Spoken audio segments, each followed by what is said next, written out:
What's up, X Factors? We're back for another NBA style video. We're super excited. Today we'll bring in the way too early award predictions as the season is rolling upon us. No stats accumulated, but this is just what we think is going to happen throughout the year. So as always, joined by my boys, Troy and Caleb. How are we doing today, my brothers? Doing great. How are you, Caleb? I'm ready for the NBA season. Yes. I mean, the NBA season, man, couldn't be any closer. It kicks off on Tuesday. People will probably be watching this on either Sunday, Monday, leading up to the kickoff, the tip-off, if you will. But the NBA, man, what a time to be alive. So as Fred alluded to, we want to get into the awards, the award predictions every year. The awards that we will be getting into are Coach of the Year, Defensive Player of the Year, Sixth Man of the Year, Rookie of the Year, Most Improved Player of the Year, and then, of course, the Most Valuable Player. For each, we will give our prediction and a sleeper. And then Caleb said before hopping on, he's going to have quite a few sleepers for us here to chew on. So cannot wait for that. But let's just dive in. Probably the most boring award. Not too much to get into with this. But we will go to Coach of the Year. And Fred, I'll pass this over to you. Who is your Coach of the Year? I'm going to go with Ty Lue, man. I think the Clippers are going to have an absolutely extraordinary season. I mean, he went 42-40 last year with his two main stars getting hurt. I just think he's a heck of a coach, and I think he's just going to keep building on that. And I think the Clippers, if you saw our standings videos for the West, I mean, we had them 1 through 3, just any of that order. Or did you have them at 4, maybe, Troy? I did. So at 4. So anywhere between there, I mean, they're going to take an incredible leap, in my opinion. And I think Ty Lue's going to be a great coach for a long time. And my sleeper pick is going to be JB Bickerstaff for the Cleveland Cavaliers, because I think it's just one of those teams that's going to surprise a lot of people. And then, you know, he could easily win that award with a beautiful season last year, going 44-38, which is good with that team. And you build on that roster. I've added like D Mitch. I mean, it's only going to get better. So shouts out to Cleveland, man. Caleb? Yeah, I can't disagree with you, Fred. I had thought about giving Ty Lue the rub here. It's funny because looking after we released our video of the Western Conference predictions, I'm like afraid of having the Clippers so high just because of the fact of stars resting and everything. But I do think that's a very good choice. But I went with Joe Mazzulla. I think that's how you pronounce his last name. It's the Celtics interim coach. Because I just think the Celtics, like a lot of people are down on them this year.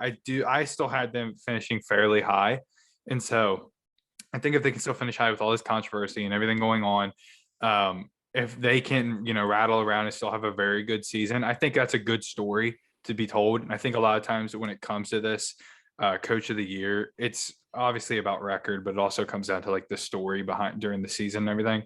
And what better story than, you had to step in a couple weeks before the season and you get your guys to buy in. So I went with him.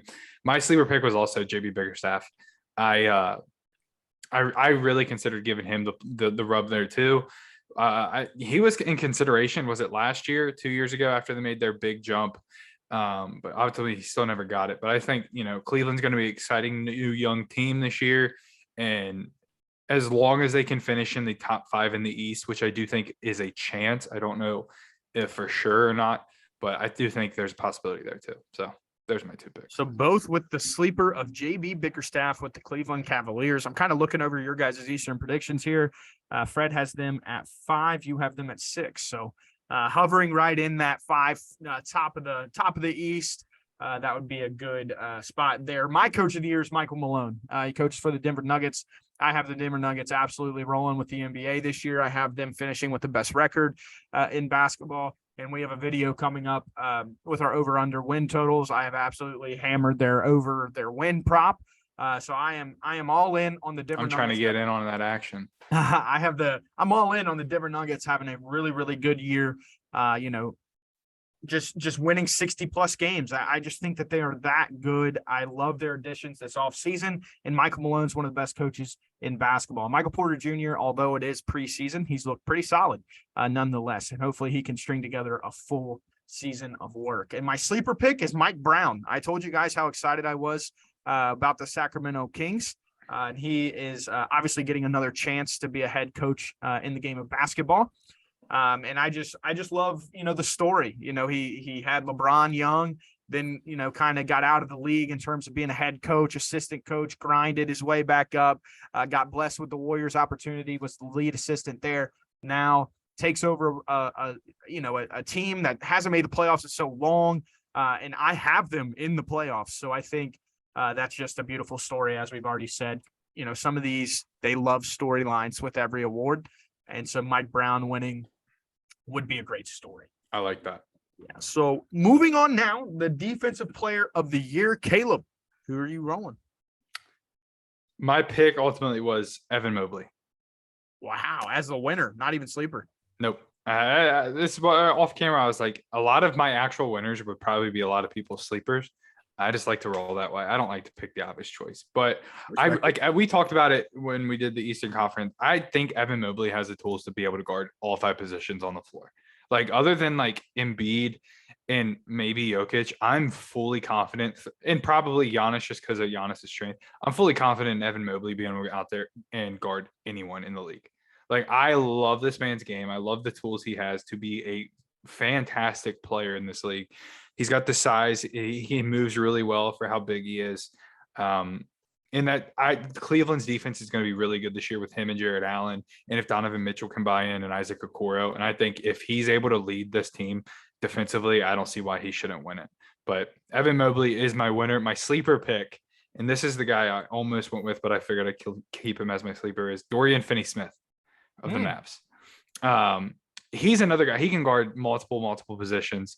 And I really do think that if the Mavs are going to be successful this year, because, I shouldn't say low on them, but I was really hard on them. I think if they're going to be successful, like a lot of people want them to be and potentially see them being, a lot's going to have to ride on that defensive end, and he's their best defender. So I went with Dorian Finney-Smith as my sleeper. I love that pick. A little weirdo sleeper action. So Caleb's rolling with the defensive player of the year being Evan Mobley. Fred, where are you rolling? Defensive player of the year, I'm going to go with Anthony Davis, the Los Angeles Lakers. Wow. In 40 games last year, 10 rebounds, almost a steal and a half, and almost 2.5 blocks a game. We've seen him in Kentucky. We saw what he can do on the defensive end. Even in the league, he's shown he can still be an elite shot blocker. And I think he really buys in this year under Darvin and just gets it done. I think he's going to do extraordinary things on the defensive end. And I'm super excited for him, because that's what he was known for coming out, and he still got that in the bag. For my sleeper, I'm going to go with New Orleans Pelicans, Herb Jones. In 78 games last year, 4 rebounds, 2 steals, and a block. I think that kid can absolutely defend his tail off. We just saw a guard win the defensive player of the year last year with Marcus Smart.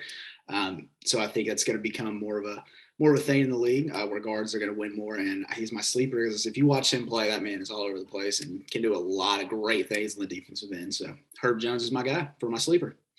It's interesting that you're saying all these things about the guard, because I'll just dive right into my sleeper. My sleeper pick is Alex Caruso. I think that on the ball, he is one of the sneakiest defenders there is in the game. He's very physical.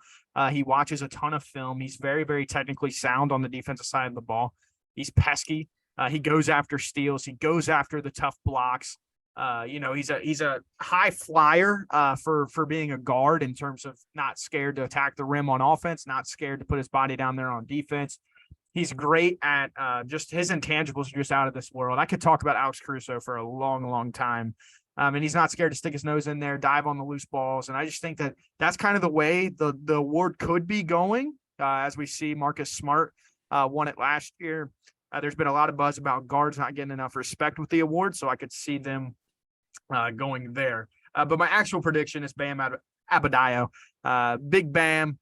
I just think that he's due to win the award. I just think he's one of the best defenders in the game. Caleb's talked about how Evan Mobley can potentially guard all 5. I think Bam can guard all 5 very effectively.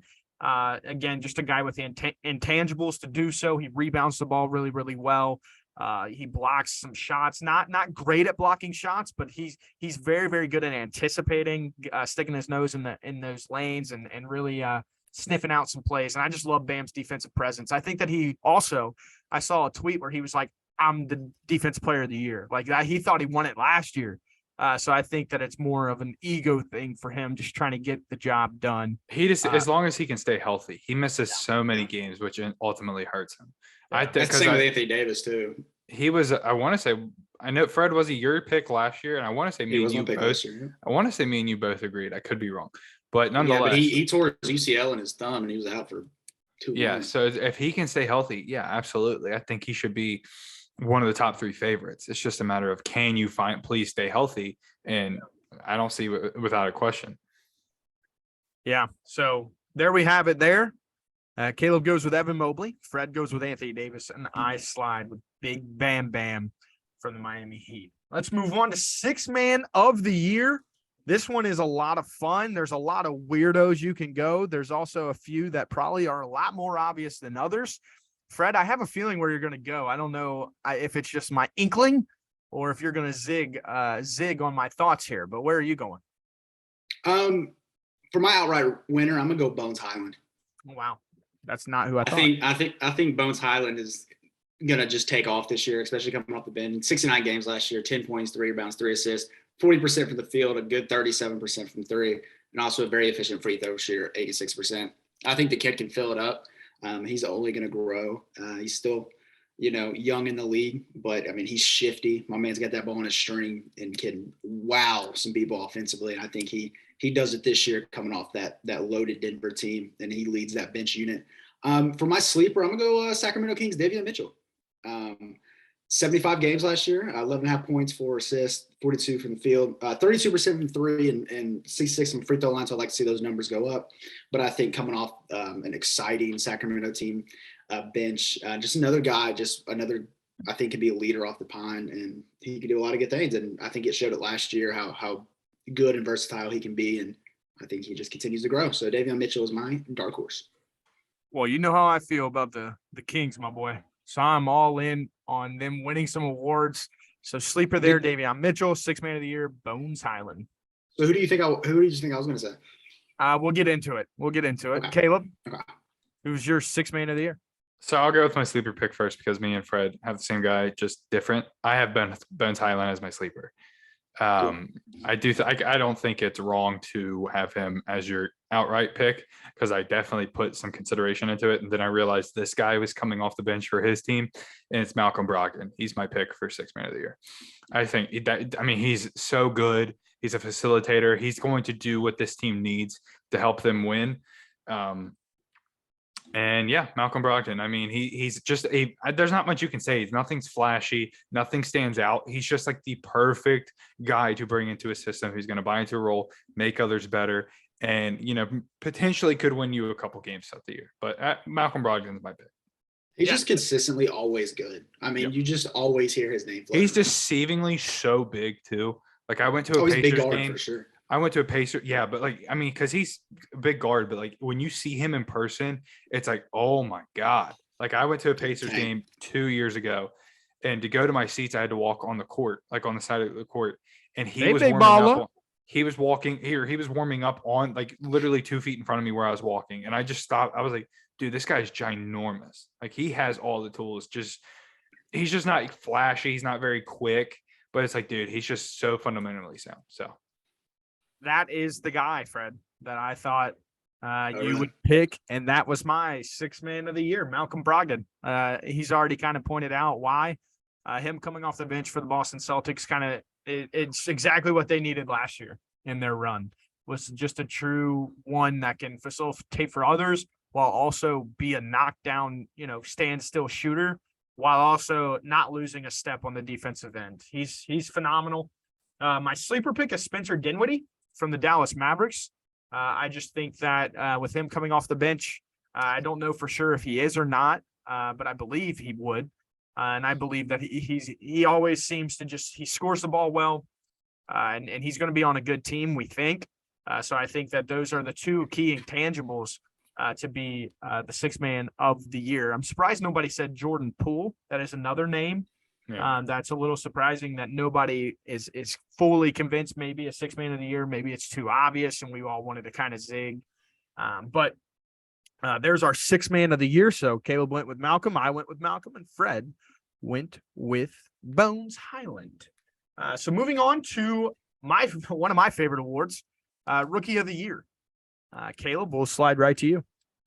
Fred, let me ask you a question. Yes, sir. How weird do we want to get? I got super weird, super obvious, but super weird. I want you to get so strange, my freaking arm hair stands straight up. My winner, not sleeper, winner, Benedict Mathurin in the Indiana Pacers. I thought about it. Did you see him? I love what I've seen from him up to this point. I mean, we broke it down in the summer league video we did not too long ago. Like, he's quick, he's explosive, he wastes no movement at all. He gets to where he wants and finishes, gets to where he wants and sets others up. Really like it. I think he has the potential. And I think the biggest part of, I mean, it's obvious, the biggest part of Rookie of the Year is not wins, it's not team success, it's basically your numbers. And I think him and Tyrese Halliburton in this horrible, not horrible backcourt, but horrible environment of Indiana this year, like, they're just going to have free reign. Let them go out there and just hoop. And I think they're going to play really well together as well. I went with Benedict Mathurin. Now, my sleeper pick isn't really a sleeper, so I shouldn't say sleeper pick. It's just like if I had to go with my next guy up, it'd be Keegan Murray. He's just so solid. He's so good. And I think the Kings, that system, he's going to fit in really well to start the season. And play throughout the season really well. So I shouldn't say he's my sleeper, but I wanted to get a little weird and go with Benedict Mathurin. So I went there. Fred, you're smirking out your rear end right Troy, now. who is my favorite player in the class? Huh? Tari Who's my Tari freaking Eason, LSU man. Tiger, Houston Rocket, 17 a game last year for the Tigers, coming off the pine. A sleeper for 6 man, 7 rebounds. 52% from the field, 80 from the free throw line, 36% from the free throw line. Hey, I broke it down in the draft video. You can go look more deep in his numbers. I think this kid is electric. I think he does so many good things on the floor, and I think he absolutely fills it up for Houston this year. And Tari Eason, just, he can defend, he can score, he's smart, he does so many things well. And I think he has a long NBA career ahead of him. I love Tari Eason, man. And my sleeper, Ochai Agbaji, the Utah Jazz. I think a guy who's probably going to get a lot of touches, a lot of opportunity to play out there in Utah with them, being Utah this year. And he did a lot of good things for Kansas last year, put up 19 a game, shot really well from the field, 48%, 41% from deep. So the dude can absolutely stroke it, but he can do a lot of great things. And I think him being in Utah is going to give him the opportunity to grow even more, even though I think he's already pretty polished after a 4-year career at Kansas.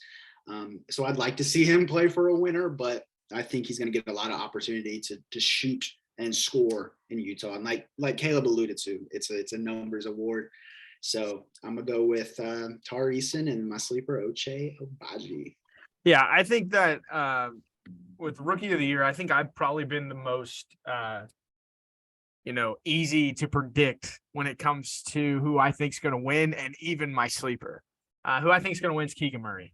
I just think the opportunities he's going to get in that Sacramento Kings offense, I think they're going to have success. I think they're going to surprise a whole lot of people this year. It's so funny how people were like, why would they draft him at 4?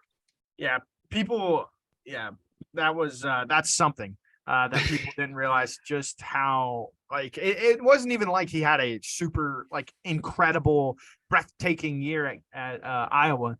It's because he didn't have the athleticism of a Jaden Ivey he wasn't 7'3" like Chet Holmgren. He couldn't dribble like Jabari Smith Jr. No, but he's a better basketball player than everybody I just said. Keegan Murray, obviously, per 36 is a weird stat, and I don't really want to dive too deep into that, but his per 36 for the preseason was 26 points, 7.5 rebounds, 3.5 steals on 70.6% from the field and 70% flat from 3. This dude is the perfect 4 for the new era of basketball that is rolling in. I think he fits with Domantas Sabonis so well. I think his post presence with Keegan Murray's outside presence, along with explosiveness that they can get from De'Aaron Fox and some of their other guards, I think that this offense is going to be flat out incredible. I could talk, again, I've said it so many times, I could talk about Keegan Murray till I'm blue in the face. I think he's an all-time, I literally think he is one of those guys that is just we're going to remember for a long time. It's just like one of those dudes that was just maybe not the greatest player in the NBA, but just one of those dudes that is just consistently great. And I just love him. And I think he fits into a winning culture as well. And then my sleeper pick, I think everybody knows where I'm going here as well, Blake Wesley. I just think that he's going to get so many touches with the San Antonio Spurs. They're really, really bad. He is really, really aggressive. And I think as a defensive pest, I think he'll be able to acquire about 2 to 2.5 steals a game as well. I think he'll be able to stick his nose in some passing lanes, get under some people, really just annoy people in general. He just has a motor. He gets downhill pretty well. I just think that he's a guy that is going to have the numbers to compete, maybe not the name value that the rookie of the year tends to try to have for people. It's hard pressed to find a guy like Malcolm Brogdon who was drafted in like the second round and wins it. So I think that Blake Wesley is my sleeper pick there. Moving forward, most improved player. Now this award is interesting. I think that there's a few, and I'm gonna start with this one because I want to get my obvious one out of the way. It's just a prediction. I want to have something that maybe I'm right on in this video. I think it's Anthony Edwards. I think that might be the easiest prediction when it comes to a most improved player. I think that the opportunities he'll have with his two big men, he'll be able to potentially average more assists. And I think that's been a big part of his, I don't want to say criticism or things that people kind of question, but a little bit of a negative to his game as he doesn't really involve others. And then, of course, his scoring ability. Then with my sleeper, I'm sticking with my Kings theme, baby. Domantas Sabonis. I think, has he already won one, Caleb? Do you know? I don't believe so. I could be wrong. I just think that this dude can literally be, and if we got into all NBA teams this video, I think you guys would be very happy with who I have on all NBA 13. I just think that he's going to have a season where like he has like 25 points a game, 13 to like 11 rebounds, 7 assists. He's efficient as can be. He can score from all 3 levels as a big. And defensively, he's okay. Obviously, leaves a lot to be desired. But I just think, man, I'm really high on the Kings. I hate how high I am on the Kings this year. I am just all in on the Sacramento Kings. So Domantas Sabonis, my sleeper for most improved. And Fred, we'll go to you. Yeah, Sabonis, he has not won the award yet, so he very well could be. Most improved, man. My winner, I'm gonna go with Toronto Raptors, Scotty Barnes. I mean, a kid who averaged 15 last year, 7.5 boards, 3 assists, and then 1 block, 1 steal, 50% from the field, 30% from 3-point line, which I think he's only going to improve on. I think he's up in the 23, 24, 25 point a game this year. I think he takes that kind of leap, and I think he is the most improved player because he is just, I mean, we talked about him a lot in the Eastern Conference video. Me and Caleb both, and even you too, Troy, were talking about just how versatile this kid is, and I think he's going to end up leading that Raptors team to a lot of wins and going to be an absolute superstar in this league. So my most improved is going to be Scotty Barnes, and my sleeper is going to be Chicago's Patrick Williams. 2 years in the league now, both years he's averaged 9 a game. You know, his season was, not – he only played 17 games last year. And those 17 shot 52% from 3, so I think he can absolutely, grow from that. And, a guy known for kind of playing down low and being a defensive pest, but I think he can absolutely explode this year and do a lot of good things for Chicago. So that will be my sleeper, my man Patrick Williams. 2 Seminoles. I didn't even realize it. 2 Florida State guys. 2 Florida State guys, Patrick Williams. Caleb, who are you rolling with? So MIP, I feel like there's a lot of times it's going to be going from rookie to sophomore year, which I don't know if I agree with, because I feel like that's when you should obviously take a leap and improve a whole lot. Because if I didn't care so much, Scotty Barnes obviously would have been my pick. Like, you know what I mean? Like, dude, if anybody's high on him, it's me. Yes. So Scotty Barnes would have been my pick. Anthony Edwards, I do like that pick. I kind of like to stay away from the obvious ones. I'd like to get a little weird. My pick, Kobe White, Chicago Bulls. Kobe White, Chicago Bulls. I think with Lonzo being hurt, I think with Alex Cruz. I just think this team's going to need another guy off the bench to, I mean, he could win okay, I shouldn't say could, because obviously you guys disagree, but he has the talent to be like, if he's coming off the bench to like score at like a very high clip, like he averaged 13 points off the bench last year, shot I'm gonna pretty well. disagree. I'm just shocked. I'm shocked. Yeah. I didn't think I was going to. I like to get weird. I like to get weird. Oh, I know. I know you like to get weird. Pause. So I just think they're gonna need him off the bench a lot more. You know, Lonzo's gone. I would assume is their starting point guard right now. Are we positive that's going to be the case all year? Probably not. So I think there's an opportunity for him to either step into that starting lineup or come off the bench as their 6th, 7th man and just get up a lot of shots. Shot like 38% from 3, if I'm not wrong. I looked at it earlier. I don't have it in front of me. And averaged like 12.5 points. So it's like, I don't see why they can't go up higher, average like 17 points a game off the bench, be a big role for this team coming off the bench. So Coby White, my most improved player. Let's get freaking weird. I like it. I just was not ready to hear that name today. And like John Morant should not have won most improved player. Like that's just such a, it stunned me when guys like that win. So I would like to see a guy like Coby White win. That's what that award should be used for. Let's get even weirder. My sleeper, Talen Horton-Tucker. I think he's going to be on this bad Jazz team. He's going to get an opportunity to go out there and just. I'm so sick of hearing his name. Yeah, he's been hyped up for so long in Laker Nation. Obviously, didn't get to see it. I just think now he has an opportunity to go out there. He's a big guard.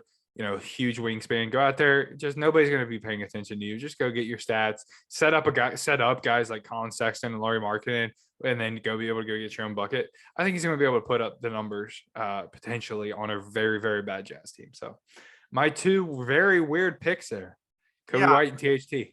Okay, so real funny comment on both. So on your most improved player, Coby White, I just did a Jay Crowder TikTok, right, with 3 trade ideas for Jay Crowder. I had him going to the Bulls, and Coby White was a part of the deal. So that's kind of funny there. The second one, Talen Horton-Tucker. I watched Jazz preseason versus the Lakers. Talen Horton-Tucker looks a little chunky. I don't know if you guys have seen the guy. I feel like he's always been thicker, in my opinion. Though. Well, he has been. But coming from a Laker fan, and again, during the regular season, I maybe missed 4 or 5 games, handful of games. And I looked, I had to take a second look. I looked over at my girlfriend. I said, does he look bigger to you? Like, not in a good way? Like a little chunkier? She was like, yeah, he looks a lot chunkier. So I don't know. How's he moving? Huh? How is he moving? Well, I mean, it's preseason. He didn't look overly engaged. He don't need to get by anybody. He's going to be setting up Colin Sexton and Lauri Markkanen, and then he's just going to put his big butt on the post. And Ochai Agbaji. Come on, Shmeow. He's just going to be bully ball, bro. Come on, bro. I like it. I love THT. I didn't buy into the hype that a lot of people were selling in Lakerland when it came to him. I was really annoyed with how much our front office seemed to love him over a guy like Alex Caruso, who I am extremely high on. But moving on now to probably the most sought after. That's going to sting forever, huh? Losing Alex Caruso is going to sting you forever. I will bring it up probably in every NBA video we ever do. I'll figure out a way to sneak it. I love it. It literally annoys me to this day. Can't wait to wear his jersey for one of our videos. Anyway, so probably the most sought after award in the NBA. A lot of dudes go after this award. It's got big history tied to it. A lot of people strive to be the most valuable player. And Nikola Jokic has had it absolutely tied up in Denver the last few seasons.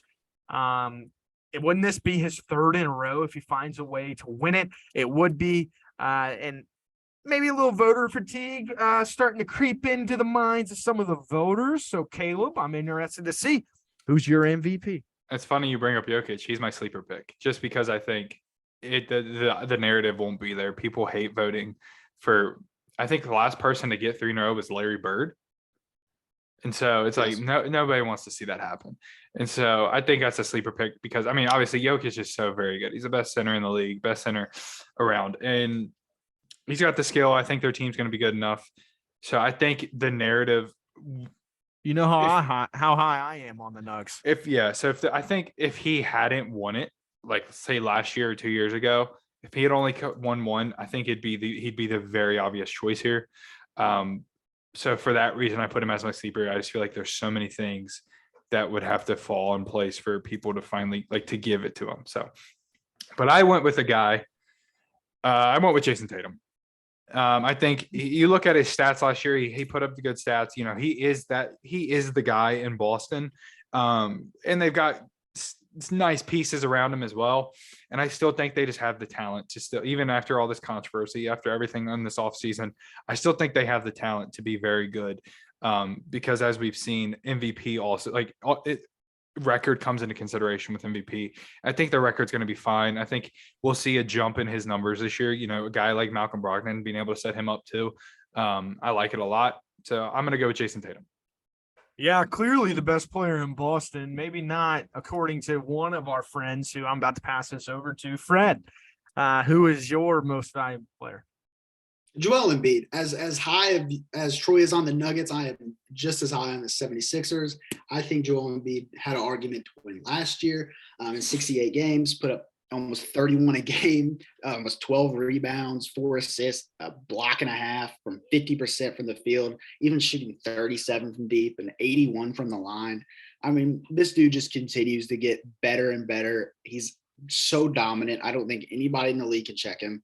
And he's big. He looks like he's in shape. He's got the pieces around him. It's time for Joel Embiid to get his most valuable player award. Now, my sleeper, a guy we've forgotten about, kind of tucked him in bed, forgot this guy existed, the guy with 2 first names. You can't trust him. Paul George, Los Angeles Clipper. Listen, 31 games last year, put up 24, 7 boards, 6.5 assists, 2.2 steals. My man's a defensive menace, 42 from the line. 42 from the field, 35 from deep, 86 from the line. Paul George, with guys around him, they're going to lean on him for scoring along with Kawhi. And I think he absolutely explodes and could be a sleeper for the MVP award. Fred, before we pass to you, Troy, I thought you were going to get really, really weird here. I was fully expecting you to say like Darius Garland. Just someone absolutely. I was about to say Jaylen Brown, but I didn't want to get absolutely toasted. Yeah. You can't be the second best player on your team and, you know, well, I do full-heartedly believe Jaylen Brown's the best player on the Celtics, and that will not change. I think he's definitely the most valuable player on the team. But I'm going to go with Joel Embiid and Paul George to be that sneaky little guy. Hey, I respect it. I think one that's now that I picked him as sleeper, I thought it was going to be a popular pick, to be completely honest. My sleeper is Ja Morant. You know, coming in on the Memphis Grizzlies. You know, they could easily, I think most of us would agree, they could easily be the number 1 seed in the Western Conference this year. If everything falls right, they stay healthy, he stays healthy, they have the coach, they have the depth, they got the toughness, they got the grit, and like they all should be getting better. Like they are extremely young, they're extremely talented, they still have the same core, and Ja Morant's the leader of it all. So I think that Ja Morant is the perfect sleeper for MVP. And in terms of who I think will be the most valuable player, I have bashed this man once before. I have been wrong, so wrong on this guy in the past, and that's Giannis Antetokounmpo. I have seen the light. He's one of my favorite players in the NBA to watch. I know a lot of people don't like watching him play basketball. You know, Fred said no one can check Joel Embiid. I believe that's an opinion, and I'm here to present a fact for you. Nobody in the league can check Giannis Antetokounmpo. Not a single man. He's starting to develop an outside jump shot. He's 6'11", point guard with point guard skills, with point guard ability. He's ginormous. Like Kevin Durant, you at least can the boss at the Celtics in their series. They out physical Kevin Durant, beat him to spots, beat him up. With Giannis, if you do that, he's like, okay, I'll pin your butt on the block and absolutely terrorize the rim with you sitting right there, and you'll be on my next poster. He's unbelievable. I think that they're the second best team in basketball behind my Denver Nuggets. But I think that Giannis and company, I think he's out to prove something this year. I just think that, coming off their second round exit or Eastern Conference Finals exit, whenever they got beat, I think that they're going to be extremely motivated. Chris Middleton's going to be rolling. The boys are going to get right. And Giannis is going to be leading the charge there. So a couple names I'm interested that we didn't say. Steph Curry never got mentioned in this video. Now, granted, these types of awards are hard. And we talk all about stories. Do you think there's a chance that a guy like Steph could sneak in and get another MVP? I would say if I gun to my head and I had to pick, I'd say no, not this year. I just think those young guys are going to take a big step. He's getting older, and I think they're just going to try to play it a little bit. Again, I'm not saying like go crazy, rest him like Paul George and Kawhi, but I think you could see him start to rest games. And you've got guys like Jordan Poole, Jonathan Kuminga, Andrew Wiggins. Like, let those guys cook in the regular season. The Warriors care about winning a championship. So Yeah. I think another sleeper for MVP could definitely be LeBron. If LeBron stays healthy, we know what he can do. That'd be a feel good story. their Hasn't won in a record while. will not be good enough. We'll see. Keep Hey, sleeping. Hey, Troy says he loves it with the back against the wall. Hey, I no, think but so. The seriously, obvious choice coming out of Vegas is Luka Doncic. I didn't even give it a thought, and here's why. I think he's been the top 3 favorite for the last 2-3 years. people love And him. yeah, I mean, I love Luka. I have flown to Dallas just to watch Luka play, but I like it just comes down to like he doesn't have the supporting cast, and I just don't know if their record's going to be good enough to get them to that point. I don't know how you guys feel, but I couldn't give it to Luka just for that simple fact. Do you think Ben Simmons would be up for a Most Improved Player award? I thought about him, but I didn't know how they. No, would I don't think he should. categorize that. He's been in an all NBA. He's an all NBA guard when playing. So no. Defensive Player of the Year is definitely in the. I mean, that dude's a great defender too. Yeah, if sure. he wins most improved player, I will literally be like, what the F? Get rid I of the award. thought honestly giving Kevin Durant some consideration for sleeper. I just think, because I'm not very high on them right now, just because there's so many questions. But if they can stay in like the top 3, and because KD, as terrible as it sounds, KD's like the calming point of that team almost. And so if he can keep cooler heads for all those guys and they're successful, because Kevin Durant's one of the best scorers anybody in this world will ever see in their lifetime. So I don't know, but I just Another guy, Anthony Davis is actually my second choice for my defense. I wanted to put Jaren Jackson Jr. there. I just don't. He's not healthy. You're talking about Depoy? Yeah, I think he has. Yeah, I think he's one of the best shot blockers in the league when healthy. He can defend his tail off. He's another guy I think can guard all 5 if you really, because he's very quick laterally too. So just a guy I need to be. I just don't think he's going to stay healthy. I mean, I can say the same about Anthony Davis, but I don't even think Triple J is he even starting the season healthy. I don't think so. I don't think He so won't be either, there. so. He won't play for a while, will he? Yeah. I So think there's a guy it's you a can bit. watch in the future win that award for sure. And He Kawhi. has. I think Kawhi could be up for an award too anyway. He's always, He won't play could enough. be. He games. just won't play enough. Yeah. yeah. So that's why I think Paul George would definitely, because I think he'll play. He's not hurt. Well, as we've said, the NBA season could not get here fast enough. Here at the X Factor, we are so excited for the NBA. It's kind of what we hit on extremely hard. It's easier to talk about than the NFL week to week. So cannot wait. There's so many more stories, so many more dynamics to it. It'll be fun to dive into as the year progresses. But are you guys feeling good with your predictions and feeling good? Sure. Let's get Yeah. weird. I want wanted somebody to weirder. get a little weird. So I mean, I do love I it. really think Kobe White is going to win Most Improved? Absolutely. You also did say Evan Mobley could guard all 5. He can't guard Lance Ware. Just had to say that. Done point. Lance Ware ain't in the league and never will be. Get us out of here, Cap. Fred. Get us out of here before you. Hey. Listen, thank you guys so much for tuning in. As always, like it up, subscribe, comment. Be ready for more videos to drop. Also, look out for the live notifications. We're going to go live for some of these NBA games. I'm sure Troy will be live for a lot of Laker games. So be ready for that. And it's going to be a very exciting year. Super excited to watch just weeks and weeks of very high-level basketball, because I think there's a lot of teams that can make some noise this year. So thank you guys. We love you guys. Don't be a star. Don't be a superstar. Change the game. Be an MVP. Be an X Factor. We see you guys next time. God bless and peace out.